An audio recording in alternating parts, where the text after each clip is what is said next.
ইসলামের দাওয়াতে আইছে বাহিরে আর মা ফাতেমা অনারে থাকতো ঘরে ইসলামের দাওয়াতে আইছে বাহিরে আর মা ফাতেমা অনারে থাকতো ঘরে শরবুন্দি তরে ঘরে আলি ফাতেমা শরবুন্দি তরে ঘরে আলি ফাতেমা রে আতখানা রুটি বটকা পাইতো জনা রে আতখানা রুটি বটকা পাইতো জনা ছিল আলি ফাতেমা রে নসব দেখনা ছিল আলি ফাতেমা রে নসব দেখনা দুয়ার থেকে তাদের রূহানি ফিরিনা দুয়ার থেকে তাদের রূহানি ফিরিনা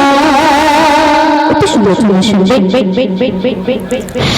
জান্নাতি রানী মা ফাতেমা নবীর জীবনী যার পোশাক জোড়া ছিল জোড়া অন্তরে থাকে জান্নাতি রানী মা ফাতেমা নবীর জীবনী যার পোশাক জোড়া ছিল জোড়া অন্তরে থাকে তাই আমি ফাতেমা নেই যাদের তুলনা তাই আমি ফাতেমা নেই যাদের তুলনা রে আতখানা রুটি বটকা পাইতো জনা রে আতখানা রুটি বটকা পাইতো জনা ছিল আমি ফাতেমা রে নসিব দেখনা ছিল আমি ফাতেমা রে নসিব দেখনা দুয়ার থেকে তাদের রূহানি ফিরিনা দুয়ার থেকে তাদের রূহানি ফিরিনা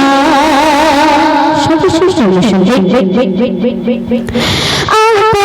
ঘরের উপাস করে নবীর দোলালি তার রূপের তারাই নবীর ঘরে দিয়েছে আলো ঘরের উপাস করে নবীর দোলালি তার রূপের তারাই নবীর ঘরে দিয়েছে আলো বংশাহি বালিনা আমি দেখনা বংশাহি বালিনা আমি দেখনা বাবা পেটেতে পাথর ছাড়া কিছুই চলবে না বাবা পেটেতে পাথর ছাড়া কিছুই চলবে না ছিল আমি ফাতেমা রে নসিব দেখনা ছিল আমি ফাতেমা রে নসিব দেখনা দুয়ার থেকে তাদের রূহানি ফিরিনা দুয়ার থেকে তাদের রূহানি ফিরিনা দুয়ার থেকে তাদের রূহানি ফিরিনা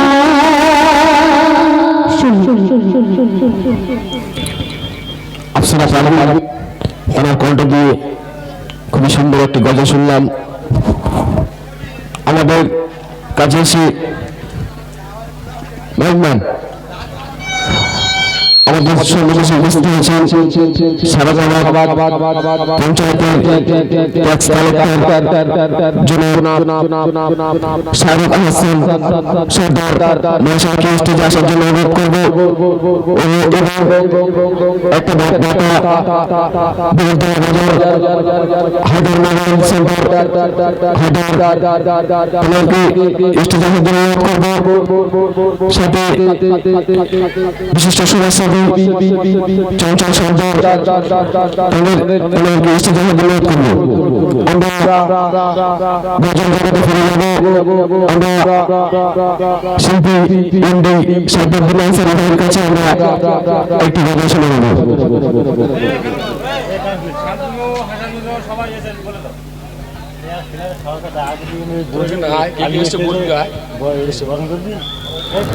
শান্তনু সর্দার বিশিষ্ট সমাজসেবী শান্তনু সর্দার আপনাদের স্টেজে আসার জন্য অনুরোধ করছি।